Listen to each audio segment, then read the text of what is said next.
और अभी जो माहौल बना है जिसके अंदर एक तरफ टीटीपी को सपोर्ट कर रहा अफगानिस्तान तालिबान, टीटीपी का गठजोड़ बीएलए के साथ में, और ये कोऑर्डिनेटेड अभी जो अटैक शुरू करे हैं इन लोगों ने, जी जिसके अंदर की टीटीपी ने बलूच लिबरेशन आर्मी के साथ हाथ मिलाया है, और टीटीपी को मदद कर रहा है कौन? अफगानिस्तान तालिबान। और जो कार्रवाई शुरू हुई पाकिस्तान के द्वारा 24 तारीख को, उसके बाद लगातार ये सिचुएशन एस्केलेट होती चली जा रही है, और जो पाकिस्तान अफगानों के साथ नहीं अपना निभा पाया, वो अभी तजाकिस्तान की तरफ भाग रहे। तो ये बड़े जंबे की बात है, एक तरफ वो तजाकिस्तान भाग रहा है, एक तरफ वो बांग्लादेश में जाके जप्पियां पाना चाहता है।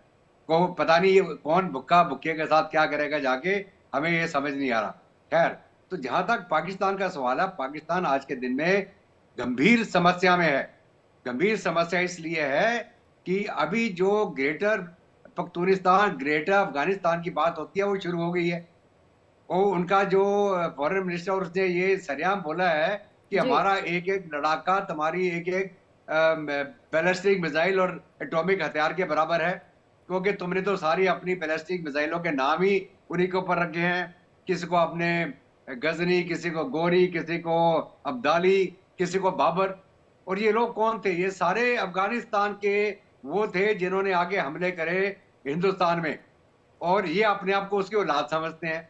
अब इनसे पूछो भाई साहब, पाकिस्तान के अंदर जो मुसलमान है वो बाबर की औलाद नहीं है, वो सारे वो मुसलमान हैं जिनको इन लोगों ने तलवार के जोर पे कन्वर्ट किया, हिंदू से मुसलमान बनाया। और ये वो लोग हैं, और ये लोग इनको तो मुसलमान मानते ही नहीं है, ना सऊदी अरब इनको मानता है। जी इनको एक सेकंड रेट सिटीजन की ट्रीटमेंट दी जाती है, और ये यहाँ पर वो बोलते हैं कि साहब हम तो बड़े रखवाले हैं इस्लाम के। मतलब ये वो बेगैरत लोग हैं जो तलवार के जोर पे जो कन्वर्ट हो गए, जी और उसके बाद में 5 बार नमाज पढ़ने लगे। तो ये अफसोस की बात है। अभी यही लोग कौन, खास करके जो पाकिस्तान पंजाबी प्रोविंस, पाकिस्तान का पंजाब वो नहीं है, वो लोग कौन है? वो अफगान, जी पख्तून, बलूच, जो ओरिजिनल मुसलमान हैं, ये लोग वो हैं जो कन्वर्टेड हैं, जो भारत से अभी बंटवारा करके चले गए। तो खैर, अभी जो सिचुएशन है ये पाकिस्तान के लिए गंभीर है, जिसके अंदर की खैबर पख्तूनख्वा, पेशावर तक खतरा है इनको। इस तरफ से बलूचिस्तान, जो पूरा बलूच लिबरेशन आर्मी उसको लिबरेट करने की मुहिम चला रही है।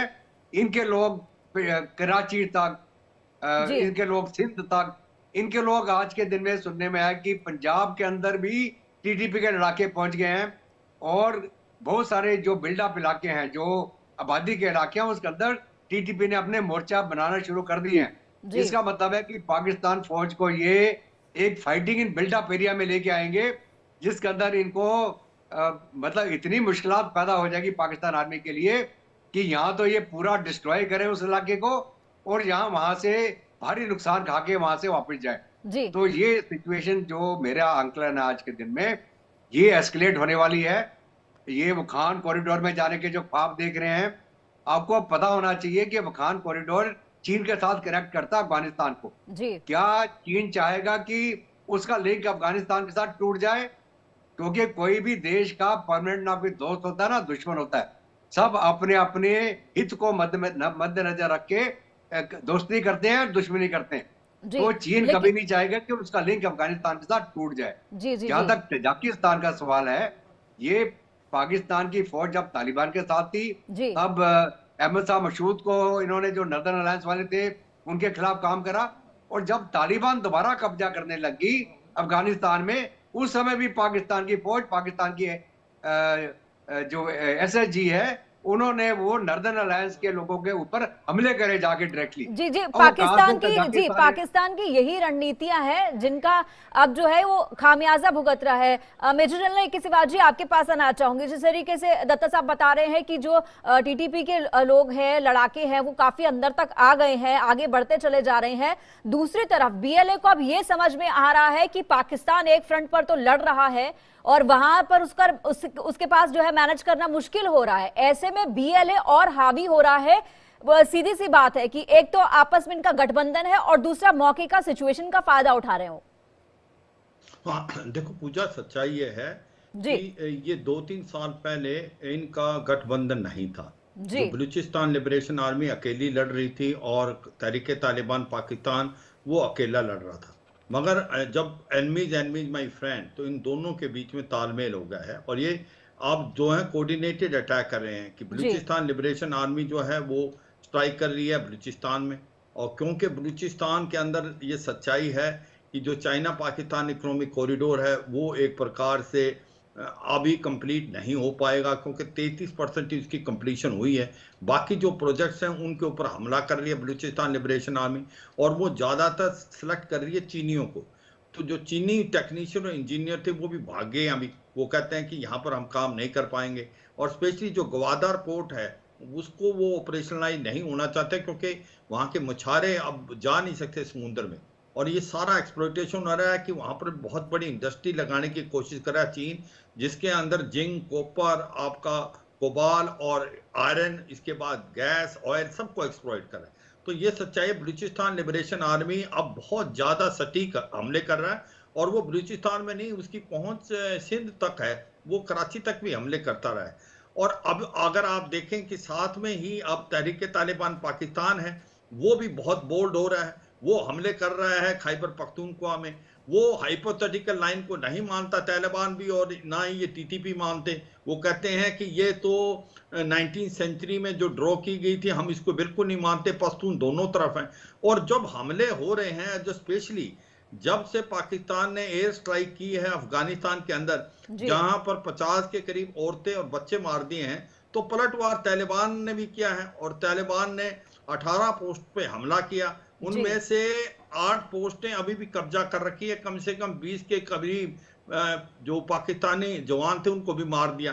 तो इस तरफ हो क्या रहा है कि एक तरफ तो तहरीक तालिबान पाकिस्तान बोल्ड है, ऊपर से तालिबान हमले कर रहा है, क्योंकि वो बदला ले रहा है कि जो स्ट्राइक किया। उन्होंने कहा कि हमारी आपने टेरिटोरियल इंटीग्रिटी और 70 को दखल अंदाज करके आपने घुस के मारा है, तो हम इसका बदला लेंगे।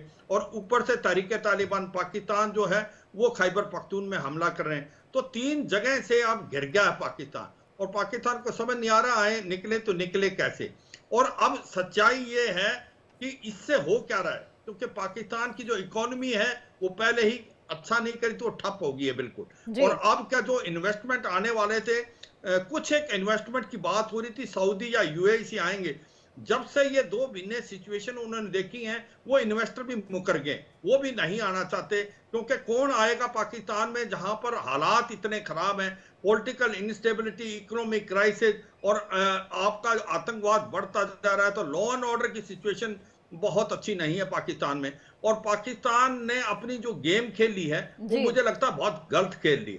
उन्होंने उस तालिबान को, जिसको उन्होंने सोचा था कि वो एक प्रकार से जब आ जाएंगे अफगानिस्तान में तो वो उनको स्ट्रेटेजिक डेप्थ देंगे, क्योंकि उनका जो वेस्टर्न सेक्टर एकदम बिल्कुल उनके सेफ हो जाएगा, वो तो हुआ नहीं। अब इनके बीच में इतनी प्रॉब्लम आ गई कि ये लड़ाई के माहौल पे खड़े हैं। और भारत को मालूम था, क्योंकि ये फोर्ट लाइन इनके बीच में बहुत बड़ी है। फोर्ट लाइन तो जब पता ही है कि एक तो ये हाइपोथेटिकल लाइन है, इसको डूरल लाइन को नहीं मानता अफगानिस्तान, आज नहीं वो कई सालों से नहीं मानता रहा है। उसके बाद वो कह रहा है कि भाई जो पश्तून है वो दोनों तरफ मिलके इकट्ठा एक बनाना चाहते हैं अफगानिस्तान के साथ, और वो शरिया लॉ लाना चाहते हैं। तो ये तो पाकिस्तान और अफगानिस्तान के बीच में इतने डिफरेंस हैं कि वो कभी इकट्ठे रह ही नहीं सकते। और अब इसका एक्सप्लॉइटेशन कर रहा है तहरीक तालिबान पाकिस्तान। एक बहुत इंटरेस्टिंग चीज है कि जो तालिबान है अब वो खुल के, तालिबान की गवर्नमेंट तहरीक तालिबान पाकिस्तान को सपोर्ट कर रहा है। अब उनके जो हकानी ग्रुप था, जिसका मिलाप था पाकिस्तान का जो मिलाप तालिबान के साथ था, वो हकानी ग्रुप से था। अब वो हकानी ग्रुप वहां कमजोर हो गया, और अब तालिबान की जो गवर्नमेंट है वो तहरीक तालिबान पाकिस्तान को खुल के सपोर्ट कर रही है। वो कह रही है कि भाई हमारे ये गेस्ट हैं, अगर ये आए हैं, अगर इनकी बेसिस है, हम इनको कुछ नहीं करने वाले। तो एक प्रकार पाकिस्तान के लिए बहुत बड़ी प्रॉब्लम हो गई है। और वैसे तो पाकिस्तान की गवर्नमेंट बार बार ये दिखाने की कोशिश की है ऑल इज वेल, बट मगर है नहीं। हालात इतने खराब हैं आज की तारीख में कि तीनों जगह से हमले हो रहे हैं, तहरीक तालिबान पाकिस्तान से भी, उधर से अफगान जो बॉर्डर पोस्टों पे हमले कर रहे हैं, इधर बलूचिस्तान लिबरेशन आर्मी जो बलूचिस्तान के अंदर जी वो भी सटीक हमले कर रहे हैं। ये हमले हो रहे हैं, लेकिन शाहबाज सरकार के लिए जो है एक संकट और जो है राजनीतिक रूप से भी खड़ा हो गया, उस पर भी मैं आऊंगी। लेकिन कसवर जी, आप कैसे देखते हैं इस पूरी सिचुएशन को? कितनी बड़ी मुसीबत जो है ये पाकिस्तान के लिए है कि वो हर तरफ से घिरा हुआ है। ऐसे में शाहबाज सरकार को जो है वो पीपीपी ने कहा है कि हमारे बिना पूछे आप फैसले ले रहे हैं, हम कभी भी हाथ खींच सकते हैं, तो एक अविश्वास जो है सरकार पर जताया गया है। क्या कहेंगे इस पर आप? इसमें कोई शक नहीं है कि जिस तरह हमने, आपको याद होगा कि 3 दिन पहले हमने इन्हीं पैनलिस्ट के साथ हमने डिस्कस किया था कि जो पाकिस्तान ने एयर स्ट्राइक की है वहां पे अफगानिस्तान के अंदर, उसके बड़े दूर तक कंसिक्वेंसेस होंगे। अब वही चीज हम देख रहे हैं, जिस तरह कल शहीद हुए इसके पाकिस्तान के सोल्जर्स, वो बड़ा अलार्मिंग था। और इसी तरह से 4-5 दिन पहले वहां पे हमने देखा है कि जो पाकिस्तान के बॉर्डर एरियाज में कुरम में एक डिप्टी कमिश्नर के ऊपर जो एक टेररिस्ट अटैक हुआ है, और उसके बाद उसको पहले वो कुरम में थे, अभी वो पेशावर में लेके आया है। तो ये कुछ इंडिकेटर्स ऐसे हैं जिससे लगता है कि शायद मुश्किल दिन है पाकिस्तान के लिए। और दूसरा, आपने बड़ा खूबसूरत आपने एक टच दिया है कि इस सिचुएशन में कि जबकि आपका जो वेस्टर्न बॉर्डर है वो मुकम्मल तौर पे एक्टिव हो गया है, आप बलूचिस्तान के अंदर जंग आ गई है, आल्दो के पाकिस्तान आर्म फोर्सेस ने काफी हद तक एरिया क्लियर किया है, लेकिन वहां पर जिस तरीके से होना था वो हुआ नहीं है। और दूसरा, शहबाज की जो सबसे बड़ी जो जिसके ऊपर इनको नाज है वो पाकिस्तान पीपल्स पार्टी जरदारी ग्रुप, और वो अब इनको आंखें दिखाना शुरू हो गए। तो शहबाज शरीफ की गवर्नमेंट के लिए काफी मुश्किल वक्त है। मैं देख रहा हूं कि आने वाले वक्त में इनकी मुश्किलात बढ़ जाएंगी शहबाज शरीफ की। जी दत्ता साहब, आपसे जानना चाहूंगी, अगर जिस हम बीएलए के मजीद ब्रिगेड की बात कर रहे हैं वो काफी खतरनाक मानी जाती है, वो चीनियों को देखते ही मार देते हैं, पाकिस्तान उनके नाम से खौफ भी खाता है, डरता भी है, इस ब्रिगेड के बारे में क्या आप जानकारी दे पाएंगे?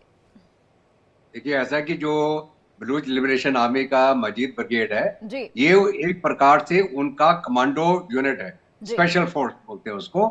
और ये लोग बिल्कुल हाईली मोटिवेटेड, बहुत अच्छी ट्रेनिंग मिली हुई है इनको, और इनको जो हथियार असला जो बेस्ट ऑफ दी लाइन जो इनको मिल सकता है, एक तो पहले ही था इनके पास, और उसके बाद में जो इनको अफगानिस्तान के माध्यम से जो लेटेस्ट वेपन अमेरिकन छोड़ के गए हैं वो भी इनको मिल गए हैं।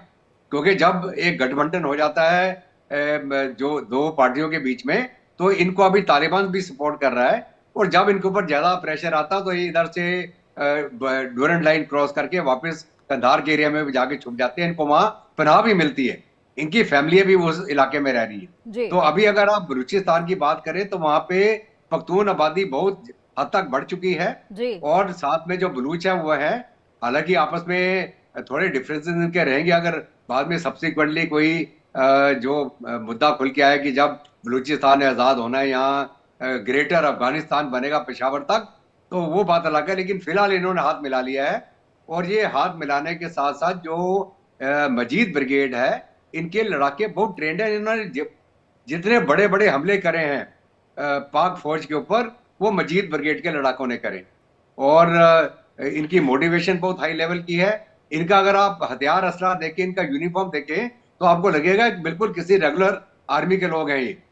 तो एक बलूच वैसे दिलेर होते हैं, इनको ट्रेनिंग अच्छी मिली गई है, इनको मोटिवेशन अच्छी है, और हथियार असला अच्छा मिल गया है, और इनको अफगान तालिबान का सपोर्ट मिल गया आज के दिन में। और ये जो कॉम्बिनेशन बना है ये पाकिस्तान के लिए बहुत खतरनाक है। और यही जो अभी हमला किया तुर्बत में इन्होंने, सुनने में आ रहा कि तकरीबन शुरू में तो ये बोला गया था साहब 5 पाक के जवान मारे गए हैं और 38 घायल हैं, लेकिन ये आंकड़ा ज्यादा बढ़ गया है क्योंकि बहुत सारे लोग बहुत सीरियस हालत में थे। तो फाइनल आंकड़ा क्या होगा अभी पता नहीं है।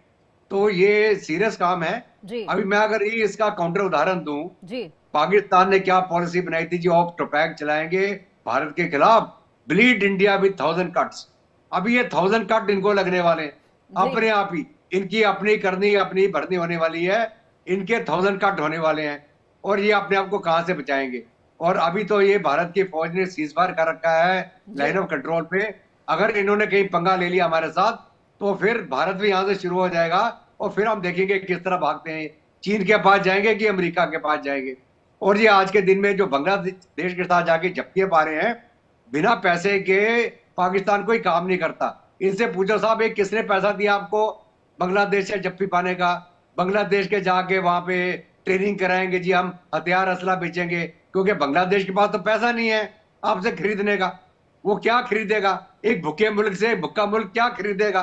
तो मेरे को ये समझ नहीं आता। तो कहने का मतलब ये है कि जो ये कार्रवाई कर रहे हैं पैसा लेके करते हैं।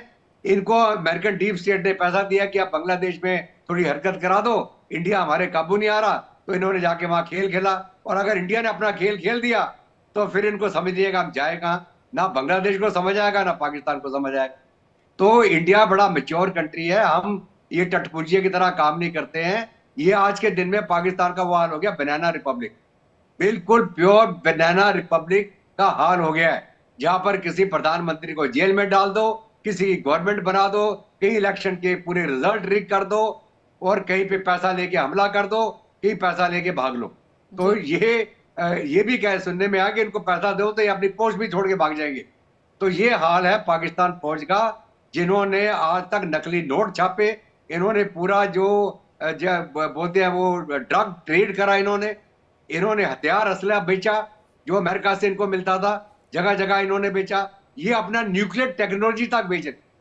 और अभी मैं आपको एक और बता, जो ये अगर हमले हो रहे हैं, अगर ये हमले बढ़ गए तो अमेरिका का प्लान है कि पाकिस्तान के न्यूक्लियर सेट्स को कैप्चर कर देंगे वो, क्योंकि वो नहीं चाहते कि पाकिस्तान के न्यूक्लियर सेट किसी एक टेररिस्ट ऑर्गेनाइजेशन के हाथ में आ जाए। और वही अमेरिका ही नहीं, इजराइल भी वेट कर रहा है वहां। तो ये पाकिस्तान कहीं गलतफहमी में हो कि मैं सेकंड स्ट्राइक कैपेबिलिटी बनाऊंगा, आप अपना मुल्क बचा लें, उसके बाद सेकंड स्ट्राइक की बात करना, हमें तो आपके ऊपर न्यूक्लियर अटैक करने की आवश्यकता ही नहीं पड़ेगी, आप खुद ही बर्बाद हो जाएंगे।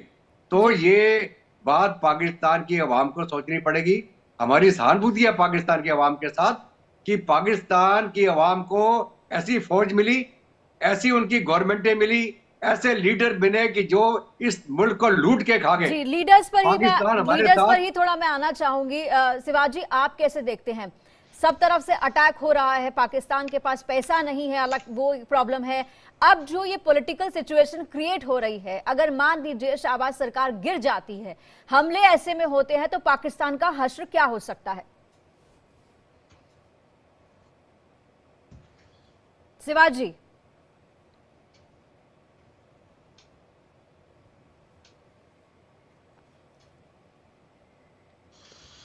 कसवर जी, आप कैसे देखते हैं सिचुएशन को? जी आप मेरे को भी आगे पूछा। जी प्लीज। देखो पूजा, सच्चाई ये है, पहले तो आप मजीद ब्रिगेड के बारे में पूछे, मैं चंद एक बातें उसके बारे में बताना चाहूंगा। ये 2011 में बनी थी, ये मजीद ब्रदर 2 थे, और ये एक प्रकार से स्पेशल फोर्सेस तो है, ये गुरिल्ला वारफेयर के अंदर माहिर है, और इनके पास एक्सप्लोसिव हर टाइप के हैं, और ये क्या करते हैं, हिट एंड रन करके, और ये इन्होंने जितने भी हमले किए हैं, चाहे कराची पोर्ट पे किए हैं, बहुत पुख्ते हैं। मतलब मजीद ब्रिगेड का नाम सुन के लोग कांपते हैं, जिस प्रकार से बलूचिस्तान की ये ब्रिगेड काम कर रही है। अब आपने बताया कि जो पॉलिटिकल सिचुएशन है पाकिस्तान में, हाँ वो काफ़ी हालात ख़राब है। देखो सच्चाई है कि ये जो प्रेजेंट गवर्नमेंट है, ये माइनॉरिटी गवर्नमेंट है। पहली बात तो क्या है कि पाकिस्तान के अंदर वही होता है जो पाकिस्तान की आर्मी चाहती है। वो कहते हैं हर देश के पास फौज है, मगर अनफॉर्चुनेटली पाकिस्तान में आर्मी के पास देश है, और जो हाँ असली पावर जो इस्लामाबाद से नहीं बल्कि जनरल हेडक्वार्टर रावलपिंडी से, जो पहले इलेक्शन हुए थे तो उन्होंने पीटीआई की तरफ झुकाव किया था, तो इमरान खान को लेके आए थे। इमरान खान जो थे इलेक्टेड प्राइम मिनिस्टर नहीं थे, सिलेक्टेड थे, और इस बार उन्होंने पीएमएलएन की तरफ इशारा किया है। मगर हुआ क्या है, जीत के ज्यादातर पीटीआई के आए हैं। मोस्ट पॉपुलर लीडर आज की तारीख में इमरान खान है, उसको जेल में डाला हुआ है। और अब जो ये कोलिशन गवर्नमेंट है, पीएलएन और पीपीपी, इनके बीच के अंदर भी ऐसा लगता है कि कुछ डिफरेंस बढ़ने वाले हैं। और ऐसे में अगर पॉलिटिकल इंस्टेबिलिटी होती है तो पाकिस्तान की हालात बहुत खराब होंगे, क्योंकि इकोनॉमिक क्राइसिस तो है। 24 बार ये IMF से लोन ले चुके, पैसा इनके पास है नहीं। $100 बिलियन से ज़्यादा इनके कर्जे हो गए हैं। रुपी गिर गया है 77% 2 साल में। इसके बाद इनकी फॉरेन रिजर्व जो है वो 15 दिन का इंपोर्ट नहीं दे सकती, एक्सपोर्ट बिल्कुल ख़त्म हो गए हैं, इन्वेस्टमेंट आ नहीं रही, और इंपोर्ट बढ़ते जा रहे हैं। और ऊपर से अगर पॉलिटिकल इंस्टेबिलिटी आ जाती है, और इमरान खान की पार्टी जो है जिस प्रकार से वो कह रही है हम सड़कों पे आएंगे और नो कॉन्फिडेंस मूवमेंट लाएंगे, तो मुझे लगता है कि ये एक सिविल वॉर की तरफ सिचुएशन जा रही है, अनटिल अनलेस कि पाकिस्तान की आर्मी टेक ओवर करे। क्योंकि जो हालात पैदा हो रहे हैं, जो इंटरनल सिचुएशन खराब हो रही है, ये रोक नहीं पा रहे ना बीएलए को ना टीटीपी को, और ऊपर से प्रॉब्लम आ गई इनकी अफगानिस्तान के साथ, जो तालिबान के साथ। मुझे लगता है अगर सिविल वार होता है तो पाकिस्तान के 4 हिस्से होंगे, एक खैबर पख्तूनख्वा, बलूचिस्तान, सिंध और पंजाब, और गिलगित बाल्टिस्तान और जो पीओके है वो भारत का हिस्सा है, वो आने वाले समय में पक्का भारत से मिलेगा। तो सच्चाई क्या है पूजा, ये समझ नहीं रहे हैं। पाकिस्तान की जो है अभी भी वो डिनाइल मोड पे, वो असली प्रॉब्लम को समझ नहीं पा रहे हैं। वो जो एक के बाद एक गलती करते जा रहे हैं। सबसे ज्यादा बड़ी गलती की है इन्होंने बलूचिस्तान में, जो बलूचिस्तान के अंदर इन्होंने एक्सप्लॉइट किया, रिसोर्स ही लेते गए, लोगों का ध्यान नहीं दिया, और उसके बाद हुआ क्या, उन्होंने चीनियों को आने दिया। अब जिस प्रकार से मजीद ब्रिगेड हमले कर रही है, तो अब ना कोई प्रोजेक्ट बन रहा है, और इसी प्रकार से खैबर पख्तूनख्वा में जिस प्रकार से हालात खराब है, आगे से तालिबान मार रहा है, पीछे से तहरीके तालिबान पाकिस्तान मार रहा है, तो अब जाएं तो जाएं कहां, ये सिचुएशन है। और अब लोगों का कॉन्फिडेंस जाता जा रहा है, और जिस प्रकार से आपस में इंटरनल डिफरेंस आ गए हैं, क्योंकि ये कोलिशन गवर्नमेंट है, वो भी एक कॉज ऑफ कंसर्न है। मुझे लगता है ये गवर्नमेंट गिर सकती है अगर आपस में इनका तालमेल नहीं रहा, और मुझे लगता है कि पाकिस्तान में वही होता है जो पाकिस्तान की आर्मी चाहती है। और सबसे दुख की बात है, पाकिस्तान की जो आर्मी है उसको अपना इंटरेस्ट चाहिए, उसको देश का इंटरेस्ट नहीं, क्योंकि आज भी वो $62 बिलियन की पैरेलल इकोनॉमी चलाती फौजी फाउंडेशन में, वो कोई टैक्स नहीं देते।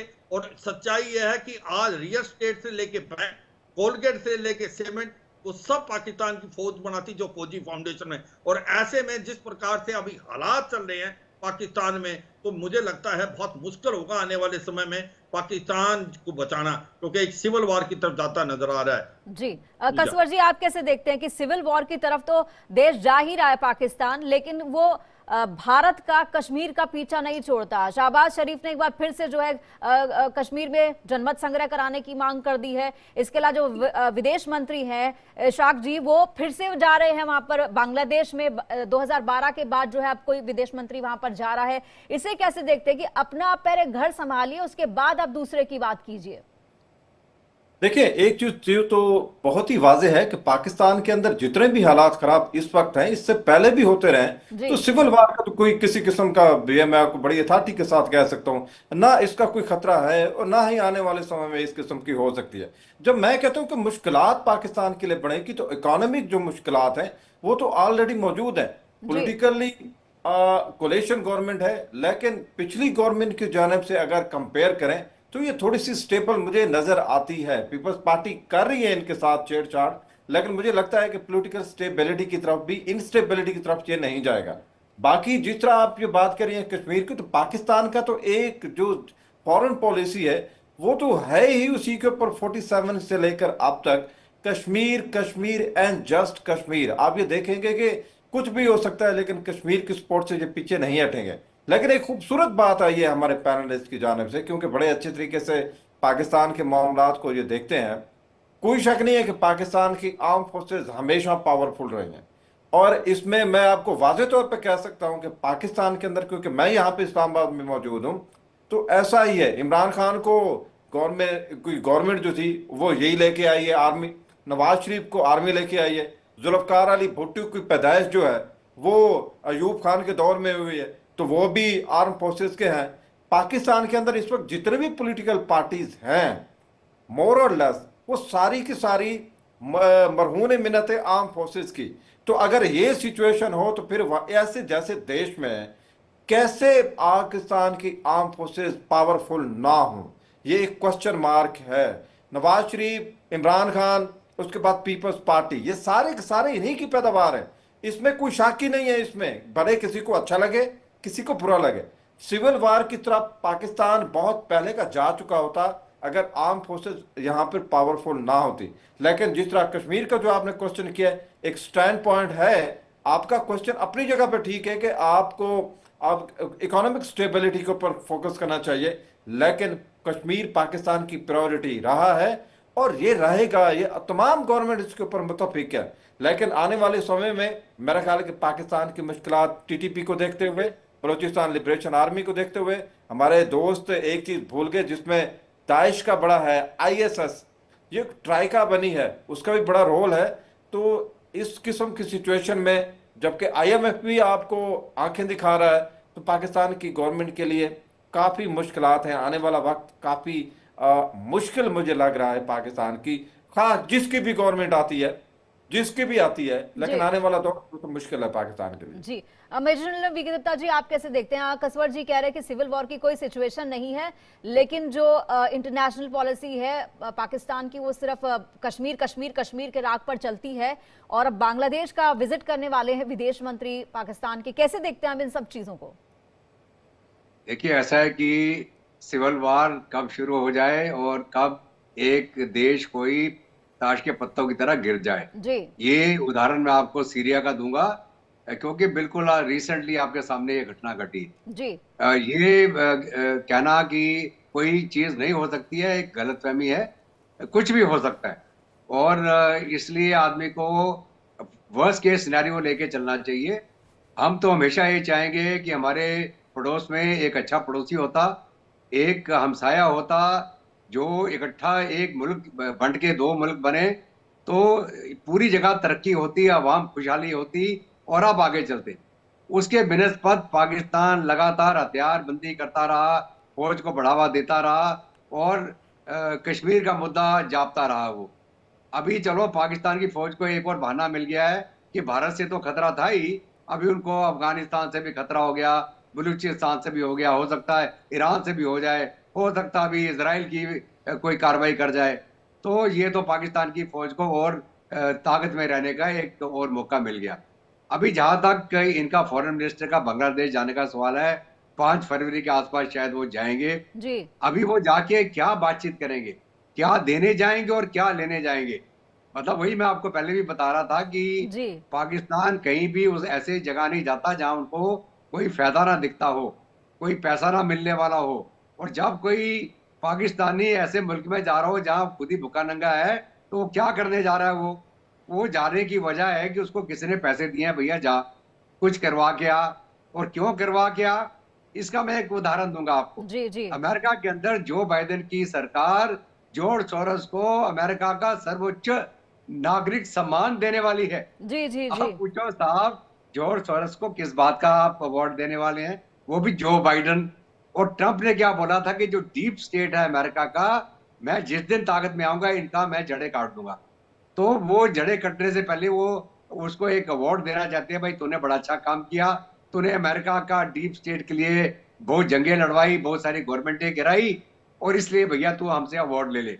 तो मेरा कहने का मतलब ये है कि अगर पाकिस्तान का फॉरेन मिनिस्टर वहां जा रहा है, कहाँ, बांग्लादेश, अभी उसको जूनस को ये नहीं मालूम कि अगले महीने तक वो रहेगा कि नहीं, क्योंकि जो वहां के स्टूडेंट लीडर हैं उन्होंने एक अल्टीमेटम दे रखा है कि तुम कॉन्स्टिट्यूशन को बदली करो।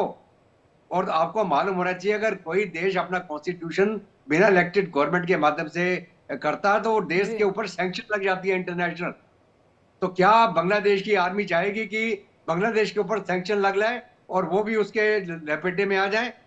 तो ये सुनने में आया कि बांग्लादेश खुद अब बांग्लादेश छोड़ के भागेगा जिस दिन ट्रंप आ गया वहां कुर्सी में, और ट्रंप इसकी चाबी लगाएगा। फिर डीप स्टेट का तो पहले उसने इलाज सोच रखा है।